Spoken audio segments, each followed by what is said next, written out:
I'm excited to have you both here. We have a lot to talk about. We have this tour coming up, Yeah. and the set list is very awesome. I think it's great. So, how did you guys go about putting together the set list for this upcoming tour? Yeah. Well, we basically look back over the years of stuff I've done and that I'm proud of. And I think we picked some of the best from different albums, different bands I was in. A bit of Michael Schenker and Rainbow, my band Alcatraz, and of course some Graham Bonnet band, our thing now, and some of my solo stuff. So there's a bit of everything for everybody, I It, hope. it it's a What? rainbow heavy set. There's a Yeah, lot of rainbow. yeah. I mean, And obviously. we've been touring this set for quite a while now, and we're winding it down. This is the last tour that we're doing this set Hmm. because in July we're putting some Impellitteri in the set, and then come October-ish, it's going to be very Michael Schenker heavy, and the rainbow's going to fade to the back a bit. Not Cool. too. So, if you're a fan of Rainbow, now's the time to see them on this tour here. And I know you have the Deep Purple cover as well. Is that staying? That's a really good question. It will be on this tour, but will it stay beyond that? I personally, and I'll tell you the truth, why we do that is, Graham needs time to catch his breath sometimes, just to, because everything he sings is just full on. So, we built in a few But moments for him to catch his breath. So in absence of the Deep Purple cover, as we'll call it, I'd like to maybe do an instrumental, you know. Uh there's a great Michael Schenker instrumental, yeah, Prince, yeah. Really Yeah. Actually, there's two, isn't there? into the arena is one. I think Isn't that's really Ulster fantastic. one isn't that also? I don't Does that know. have lyrics in it? Anyway, Is it what? does that have, vocals on it? No. No. So there are two. Not into the also. What? Ulster. Oh, I'm trying. that's instrumental, yeah. Oh, so there are two. Yeah, Okay, there good. are two, yeah, yeah. Fuck, I felt stupid there for a second. Because Now I only feel half so stupid because I wasn't sure. But anyway, yeah, I mean, I like instrumentals, and we could have done Weisheim or whatever, Weisheim, ja, das ist gut. yeah. You could have. Yeah, I do. But I think that Michael Schenker thing is, I don't know, it's more sort of vibrant. Weissheim isn't bad though. Now I think about But it. if we're doing a Schenker heavy set, it Oh should be yeah, Schenker. obviously, yeah, Yeah. yeah. We won't be doing Richie Blackmore. Yeah, Oh, so I assume you guys were doing Deep Purple because I knew Graham knew Deep Purple before Rainbow. So I was like, oh, is it like a callback to that? But I guess it's more of like you both like Deep Purple and it's a good kind of take a break song, you know, throw yeah, down the Tylenol, finish a yeah. water or Exactly. something. That's what it's for. Go take a, go for a whiz and Yeah. Yeah. Is Machine Head your favorite Purple record? What's that? Sorry? Is Machine Head your favorite Purple album? No, No. I don't think I have a Deep Purple favorite. I like some of their songs, but I was never a Deep Purple fan. But when I, joined Rainbow, I realized it was kind of a bit of Deep Purple here, Roger and Richie, and that's when I became appreciative of that kind of music, sort of thing. Because what I listened to back then, back in the '60s, whatever, was R&B and Motown, Billy Joel, a lot of solo singers. I was never really, except for the Beatles, of course, the Beatles, the Beach Boys. They were the two bands I always listened to. Buddy Wait, Holly. huh? Buddy Holly. Oh, and old stuff, yeah, like Buddy Holly and Little Richard, who was one of my favorite rock and roll singers. Roy Orbison. Roy Orbison, the Great Beat. artist, by the way. Huh? Like fantastic artist, by the way. Oh Like, yeah, yeah. yeah. I mean, those are the guys you kind of listen to. I loved Roy Orbison's songs when he started, making records I made that really weren't like the formula. I remember listening to a thing called "Running Scared." That was the first song I heard. It was, it went just running scared. That was the verse. Da, da, da, da, da. And there's like one acoustic player. Then there's two acoustics. Then there's three. and they're all going ching, ching, ching, ole, and they're all kind of this almost Spanish sound, and then the song goes on, and then it comes to another part which is not the same at all. It goes really sweet. Then all at once he was standing there. That bit comes, so sure of himself, and then it goes, my heart was breaking me, and then it goes into the gods, and it's like, what the fuck is he singing? I mean, every time he brought a record out, I would buy the sheet music back then, and my mom would say, okay, put it up. Only the Lonely was the first thing my mom bought me, that song. But his songs were always so interesting. And I think George Harrison, when he was working with him, he said he's like an opera singer, he sort of is. I can hear that. Yeah, but his voice it's all held back. It's all in his head. That voice, it's not that. It's head voice. And I could never sing what he sang on, he did all that falsetto things at the end, and I couldn't do falsetto and still can't, so I would actually go for the high note with real voice. But I love those songs, Running Scared and oh God, I mean all those songs of his back in the 60s. But Yeah. a lot of different things. Yeah, and that's so interesting to hear, and I had never knew that. And you mentioned Roy Orbison, and In Dreams is one of my favorite albums. Dreams, yeah. Just so fantastic. And it's real cool that you have that background as well. And a lot of people don't know that, which is really funny.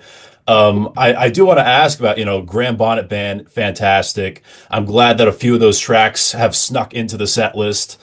Now, Uncle John, that's about a pedophile, right? Yes, Can you elaborate on that? It's a true story. Yeah. I mean, it started. The inspiration for that song was from when I was at school when I was about 13, and one day we had a new sub teacher come in, and his name was John Smith, and he was a very nice guy, very bubbly, very nice. All the kids loved him, and if John Smith took lessons, they'd say, oh, we've got Mr. Smith today. We've got Mr. Smith. Oh, that's great. Fantastic. And you'd often see him walking down the corridors of the school and, talking to the girls. And then another day you see him skipping down the corridor with the boys. And all the kids loved him. And then suddenly one day he was gone. And we're all going, well, isn't Mr. Smith taking this class today? And we were told, no, he's gone. He was fired. And we didn't know why. What happened? Everybody loved him. The kids loved him. And yes. Anyway, later, the local paper, whatever I was reading at the time, I opened the pages and inside it said, arrested pedophile. And there was a photograph. And it was him.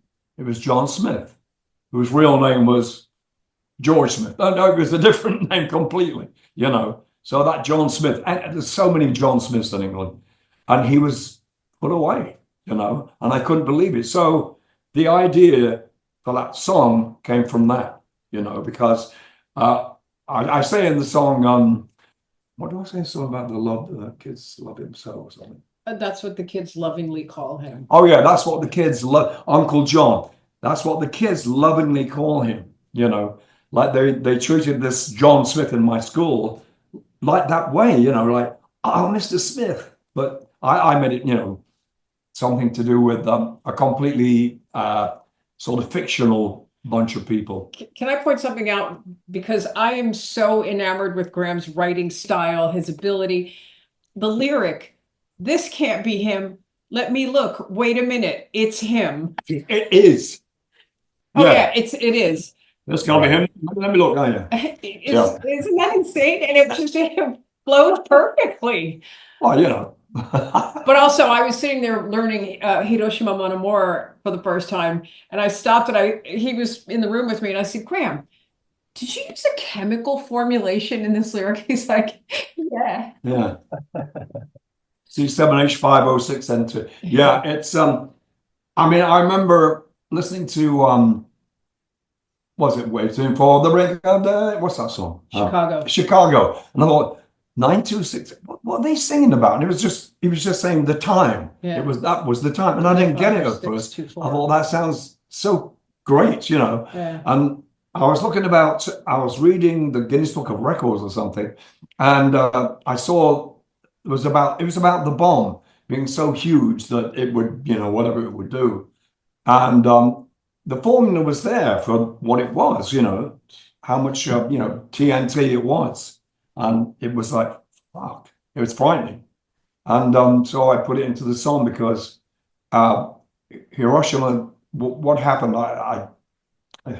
I just can't imagine those poor people, you know. A very dark stain in history for sure. And it's really awesome hearing you talk about your lyrical process. And you're just such an amazing singer. And you're pretty much a metal vocalist at this point, even though that's not really the original plan at the start. Do you identify as a heavy metal vocalist? Is that something? No, I'm just a singer, you know. I'm Yeah. the same way I did when I was singing reggae songs or whatever, you know, when I was a kid. I mean, the first record I made with my cousin, it was written by Barry Gibb, and it's sort of an R&B song in 3/4 time, and it's called Only One Woman. And we had some success with that, me and my cousin, because Trevor Gordon, my cousin, was in the Bee Gees when they lived in Australia. So when Trevor came to England eventually from Australia, we met up with the Bee Gees, and the Bee Gees started writing our songs and playing on our tracks. So you hear Morris's piano and Morris's bass, Barry's guitar tuned to I think he tuned it to a D or something. He used to bar every chord.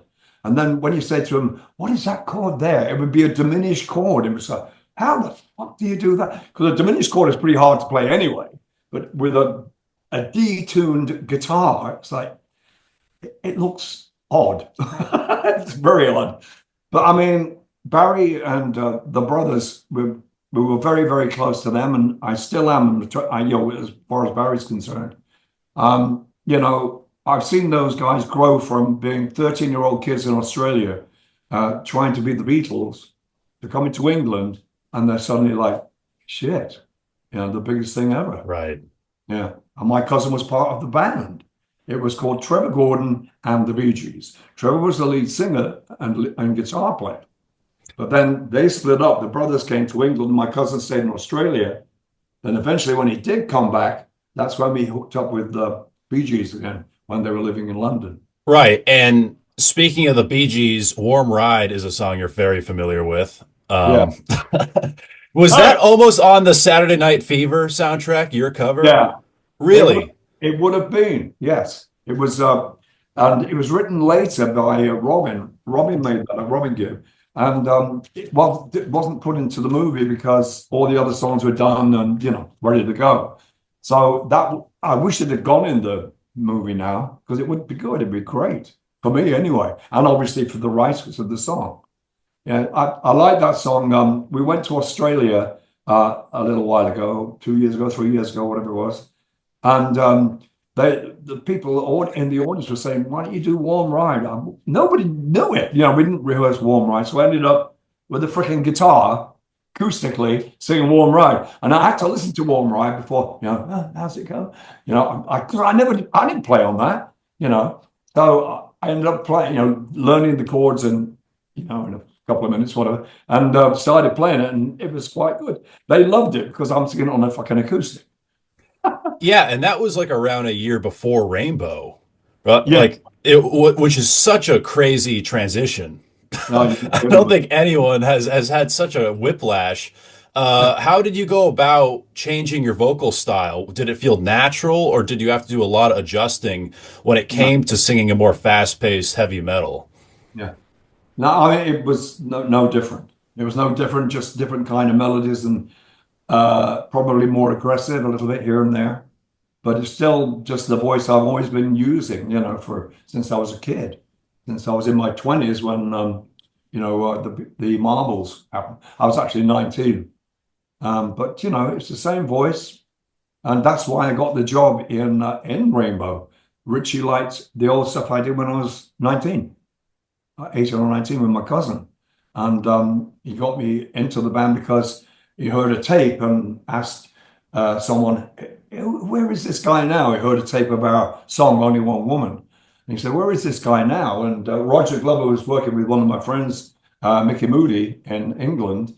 And so Roger got in touch with me and asked me to go over and do an audition. And that was kind of how I got into Rainbow, was because of the Marbles and Barry Gibb. Yeah, and you famously replaced Dio. Did you ever get the chance to meet Dio himself? Oh yeah, yeah. We did interviews together, a few, yeah. Oh yeah. Yeah. So it was What was your now. first interaction like with Dio? I'm Your sorry. first time meeting him? One more time. What did you What's say? the first time you met him? What was it like? I don't know. I don't remember. Just I just met him one afternoon somewhere or other. Went over to his house, I remember, and just hung out sometimes. But he was never like a close friend. But I knew him from, and then his wife, ex-wife Wendy, became our manager. So I'd see him quite a bit. They had a studio in Hollywood that used to be one of Charlie Chaplin's studios, and it was a rehearsal room, come whatever. So that's where we rehearsed, and Ronnie would come in to see us sometimes and go, oh yeah, when Alcatraz, when I put that band together, that's where we. Yeah. Yeah. Now, Down to Earth, amazing record. How do you reflect on the creative chemistry of that record in terms of everyone contributing to the songwriting? Well, yeah, I mean, it was basically the first person that would write the bloody song would be Richie. Then he'd pass it on to somebody else like Don to do some keyboard parts. And then obviously Roger. Roger would come up with words that I couldn't write because I thought, what the hell am I going to write for these songs? And he gave me a rough idea of how to sing it. He said, well, this bit here, do it something like this. And he would, la, la, la to me and say, yeah, sing it like that. Okay, now try it again, but do it a different way with those words I'd written. And that was what happened there. Then Cozy would come in and say, that song's too bloody long. That's too short. You should have a different section here. So Cozy was very much involved in the songwriting, even though he's a freaking drummer, You don't play anything, give me an E, ding, okay. So he would involve himself in the way the song should be because, with guitar players, I'm sorry to say, they go on forever and ever, for a year. If you let them just keep going, they will. So he had to cut down a lot of the things that Richie, did, But I learned a lot of stuff from Richie on certain songs.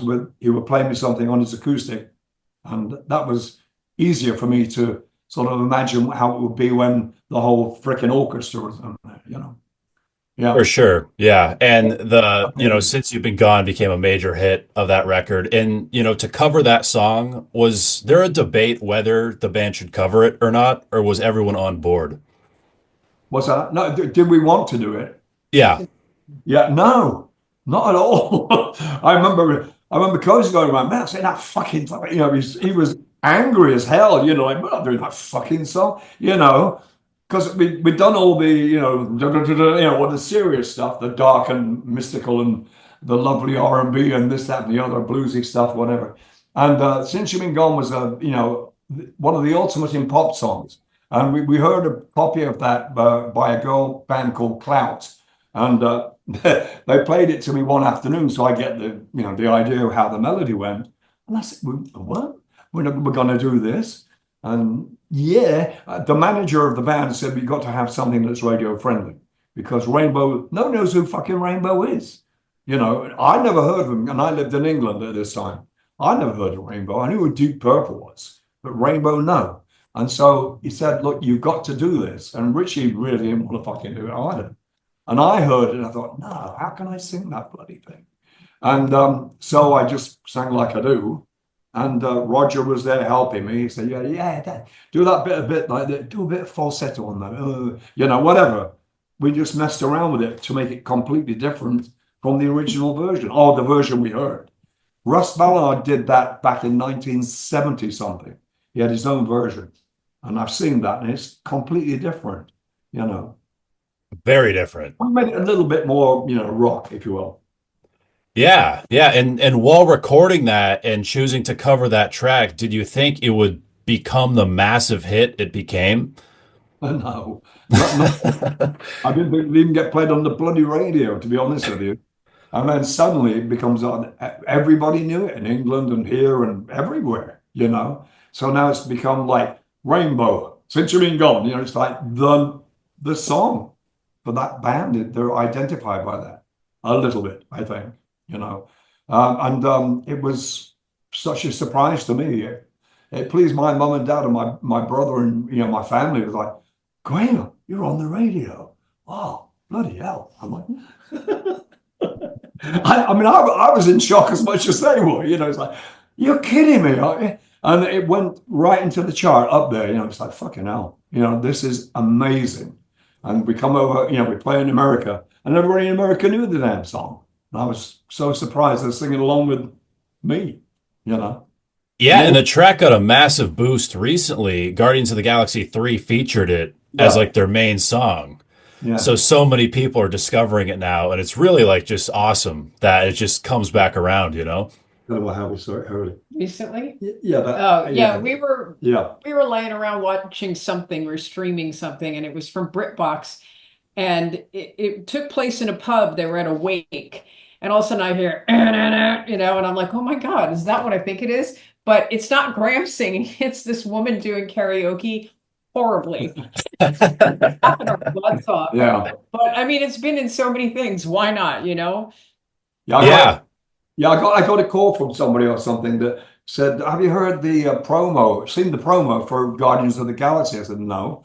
So when I don't know if I think I was on the plane and You I were. actually watched the movie, Yeah. and there it was. It's like, and they sort of edited the song to fit with other parts of some of the music, you know, for the movie. I loved that. Yeah, it's really good the way they did that. And then it comes in the movie later on, and it's like, oh God, I wish I'd have written that bloody thing, you know. I sing it, but I didn't write it.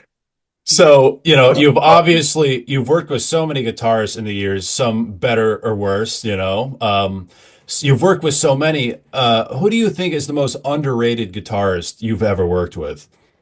Um, oh, that's difficult because they're all so freaking good. Maybe Mickey Moody. A lot of them became stars, you know. I mean, but there are people that like I've worked with, like Danny Johnson is one. He's a bluesy player, but he's really, really good. Mickey Moody, who was in Whitesnake, he's great. Bernie Mars.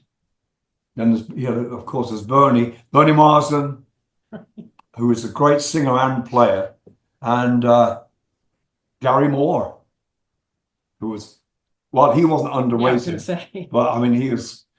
They're just the players I didn't play with. People I didn't play with very much, you know. I did things with them, but only like sessions or something, or they were on a session I was doing, you know. Underrated, yeah.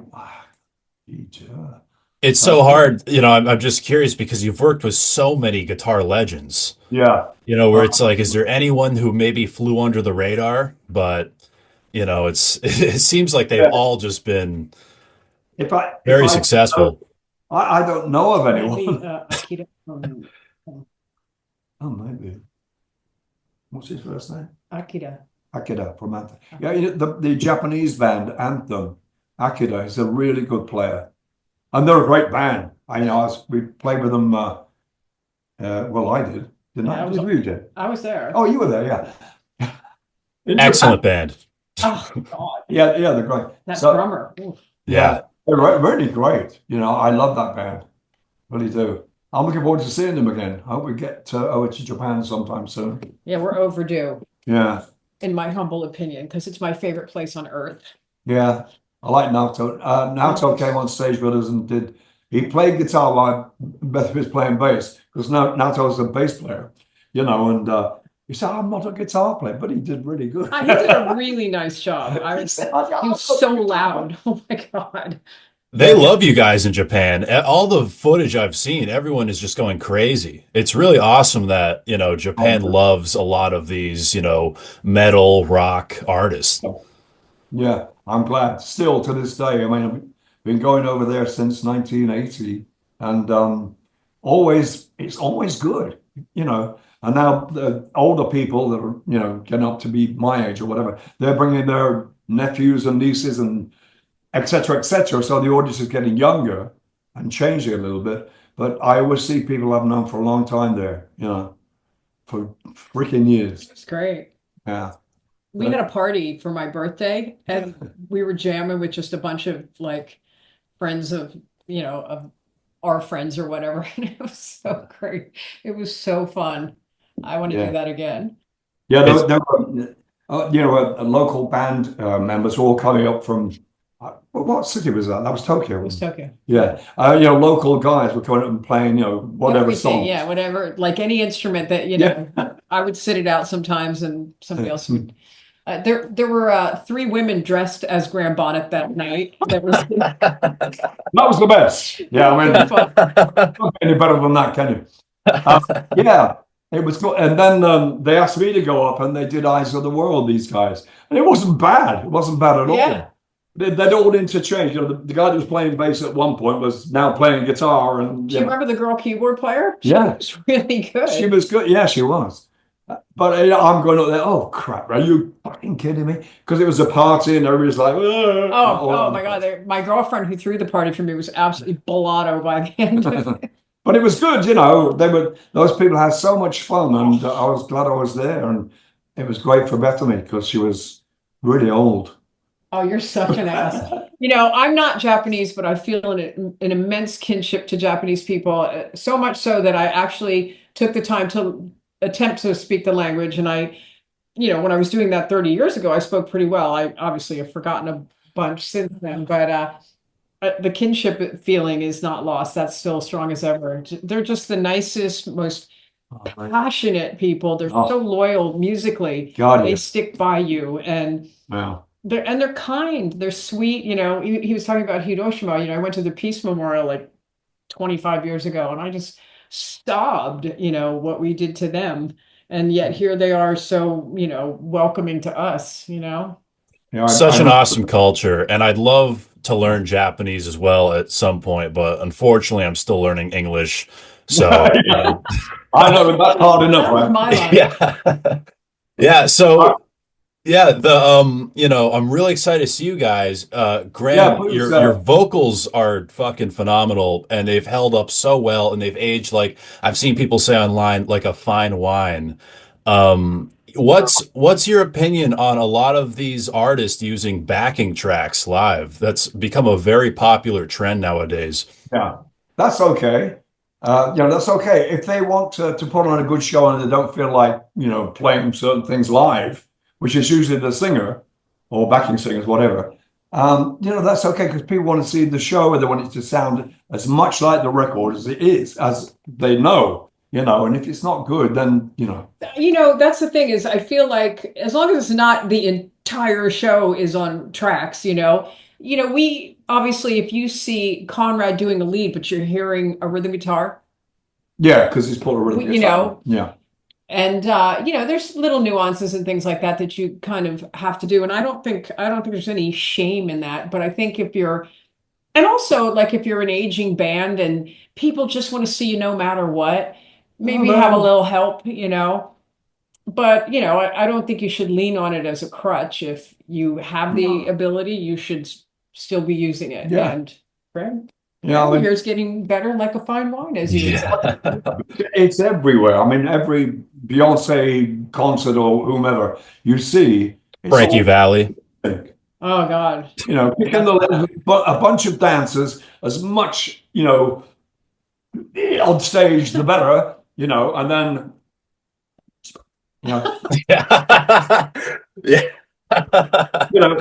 it's amazing. Oh, it sounds just like the record. I wonder why. Yeah. A lot of people are doing it, man. And you can't, it's the way it's going to be. And I don't want to do it. But, as Beth was saying, some of the rhythm tracks, because it's like we have one guitar player, is Conrad. Yeah. The rhythm track. You have to. Yeah. Yeah. That's, if we had 2 guitar players, then it'd be different. We don't. And as a fan, I'd prefer that, but if it turns into like a Frankie Valli situation, where you're like an animatronic on stage. That is horrible. I mean, what is wrong? Why is he there? He wasn't even moving his. Yeah. on wheels and just pushing him forward, you know. He looked so ill and he looked, you know, that Yeah. wasn't there. His mouth was his mouth was closed. And he was hardly doing Yeah. anything with his mouth. That's You know, sad. I I felt don't think so that's what we're sorry for talking him. about. It was like taxidermy, it just didn't seem human, you know. It's like let him retire and relax. You know, You he's know? like, how old is he? He's like 80 something, isn't he? I think he's close to 90. Yeah, Yeah, he's he's old. close to 90, He's up yes. there. But Yeah. it's well, whoever was doing that and pushing him on stage is a fucking bastard. That's all I can say. Because they want to make money out of Frankie Valli. He fucking falls down dead, you know. And those guys are out there, the leeches, you know. I know too many of them. And Yeah. I feel Yeah. sorry for him. Because he got great records with the Four Seasons. And it's so sad to see him go out there not doing anything, but just standing in front of four, you know, hired singers. And he's in the middle. Mm. So there's all these young guys going, no, it's not even the Four Seasons, you know. I mean, I guess there is a time when you just got to hang it up, no matter how much you. He doesn't look well. No, he didn't look well. No, it's kind He, of he like, needs to be kicking back in Florida, you What? know. He needs to be sitting in an armchair with a cocktail, in Florida or something, Yeah, I like he's had such a long life and so yeah, much has happened. At some point, like you're saying, you do have to hang it up, yeah. yeah. you But I know. think, like, in a way, sometimes it is what's keeping them alive. If they don't have that, Possibly they don't know how to be alive. somebody What else. keeps them alive? I don't know. You Yeah. are. Oh, Graham, the cockroach of rock, because nothing will kill him. So it's like, no. Yeah. Well, I I probably kill him if he didn't do what he's doing Yeah. now, but it's Yeah. just sad to see that. It's just fucking awful. It is, and I guess you never truly know the backstory to some of these No, things, no. And Graham, it's so great to see your voice is doing as well as it is. I know a few years back your right vocal cord was damaged Yeah. or something. Is that true? So how did you even discover Yeah. that? And was it like fixed? Yeah, Yeah. they injected it. Yeah. They plumped it up with, like, I don't know if it was like a steroid or something, Hmm. but ever since then it's crazy My how voice good. came back and it's amazing, you know. It was scarred and well, it's still scarred, but it's now back to its normal weight, so to speak, because it was flattened out, you know, and so they kind of pumped it up like a fucking bike or something, you know. So now, now it's back and it's like, oh, bloody hell. And that's what you know, people, as I said, people come up to me now, you know, the last gigs we played, how come you sound the same? You sound the same. How do you do that? I don't know. I don't know.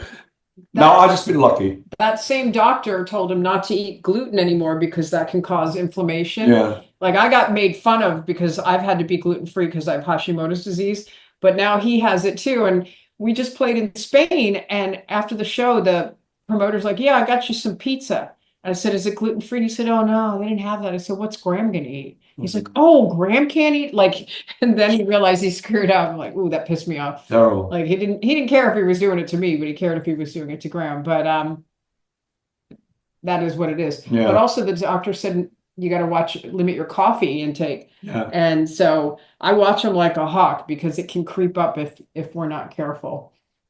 And But alcohol too, I'm I'm pretty not. sure, right? Doesn't alcohol affect?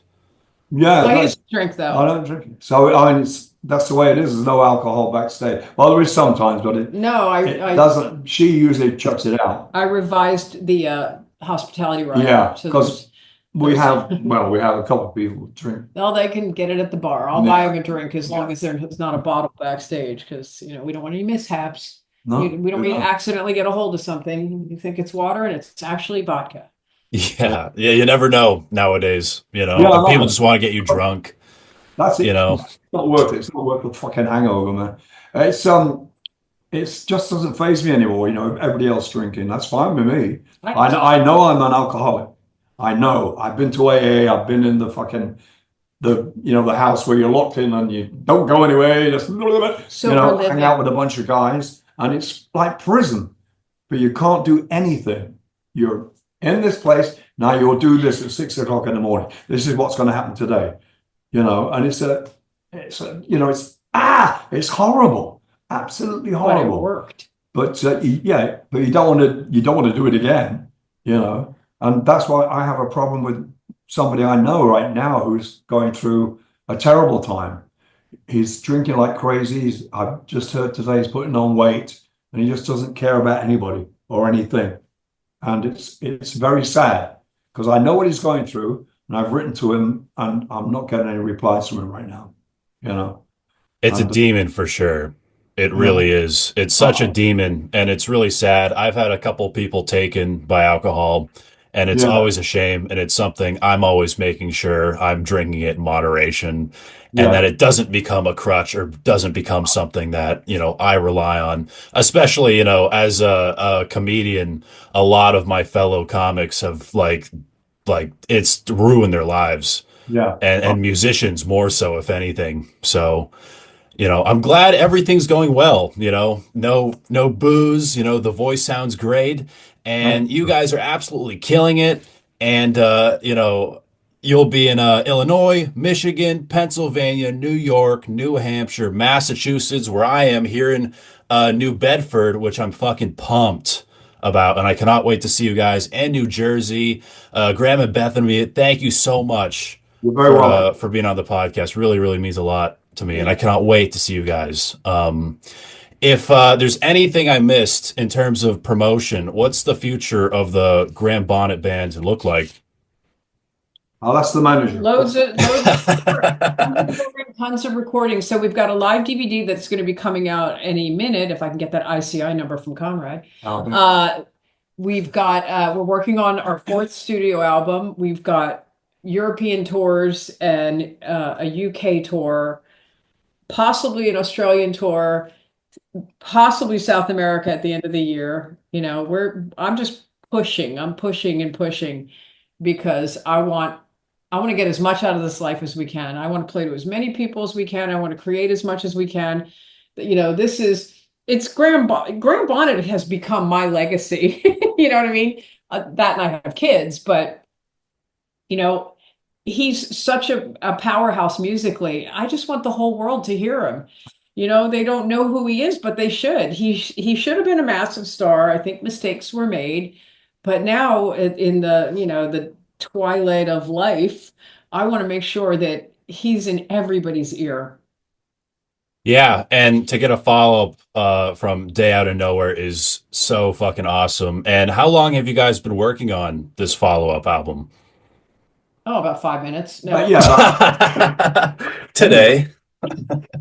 I Oh, started. Oh God! Well, our guitar player is in Brazil now. He's fucked off to Brazil, so he's slowing things up quite a bit. And so before he went, well, tell him you're doing a duet. Tell him who it's with. yeah, yeah. Before he left, I got two tracks out of him, and I wrote the melody and the words to these two songs. And one of the songs, we're having a guest to sing. I think probably the last verse, and probably the pre-chorus or something. And that's Bruce Dickinson from Iron Maiden. So he'll be doing that because we've been friends for a long time, but haven't seen any each other for like 100 years, and we've become a little bit closer because of Yeah, what. they've reconnected recently. Yeah, we saw the whole show, with the Iron Man, and then we saw him play at the Whiskey as well, just him on his own with his own little band, and it was great. And so anyway, he's really pumped to do this. He's well, he's like me. He's just silly. He's a silly person, and will do anything, good or bad. So I remember that when we went to see him at the Whiskey, one of his entourage, so to speak, he said, "You won't believe how excited Bruce is to know that you're here." He said, it was under his breath, "Graham Bonnet's here," which is the best. And what a compliment that is for somebody to kind of, ooh. And then there was one song he was doing. We were upstairs in the Whiskey on the balcony, and at one point he was right in the spotlight, and he did this really great note, And he knew where I was. I know, because we had tables with our names on it, didn't we, or something? Yeah. Yeah. And he looked up and he went, I went, yeah, I go, yeah. That because he did this really great note. It was so pure, and he's a singer. He's a great singer, and he's a great friend. Yeah, So you'll be very on this song. exciting. Yeah, I mean, yeah. I hope he likes the bloody thing when he hears it. Yeah, well, He I might not can't say, imagine he "What a doesn't. fucking crap." Well, it's been an absolute pleasure talking to you guys. Thank you so much. And, best way to stay updated, you have the Facebook, I believe the Instagram account as well, Yeah. TikTok, which is funny. It's all there. Technically, you guys do, yeah. Well, that's right. I remember I now. did. I made it back. I'll um, work on that. all right, you're doing all We have a lot right, of followers. I'll have to look back, but hopefully, yeah, it has racked up over time, but it's been a ton of fun again, and thank you. Please go see them on tour and get tickets now. You guys are hitting the road very, very soon. Yeah. Um, very excited to see it, and I've been Brandon Battick, and this is Disturbing the Priest.